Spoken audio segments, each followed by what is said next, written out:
गर्मी के दिनों में एक लोमड़ी एक जंगल से गुजर रही थी। जंगल से गुजरते वक्त वो एक कुएं के करीब से गुजर रही थी। अचानक वो इस कुएं में फिसल कर गिर गई। ये कुआं बहुत गहरा कुआं नहीं था। इसने बाहर निकलने की पूरी कोशिश की, लेकिन वो इसमें कामयाब ना हो सकी।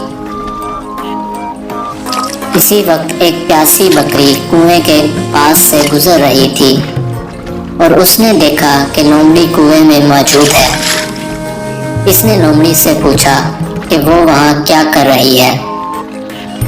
चालाक लोमड़ी ने जवाब दिया कि इसने खुद कुएं में छलांग लगाई है, क्योंकि वो इस ठंडे पानी को पीना और इस पानी में तैरना चाहती थी। लोमड़ी ने कहा, यह पानी बहुत ठंडा और खुशगवार है। अगर आप ये ठंडा पानी पीना चाहती हैं तो नीचे आकर यहाँ खुशगवार और ठंडे पानी का मजा लें। बकरी ने बगैर सोचे समझे कुएं में छलांग लगा दी। लोमड़ी ने एकदम से इसकी पीठ पर छलांग लगाई और दूसरी छलांग लगाकर वो कुएं से बाहर निकल आई। लोमड़ी बकरी को देखकर मुस्कुराई और बकरी को पीछे छोड़कर अपने रास्ते पर चल पड़ी।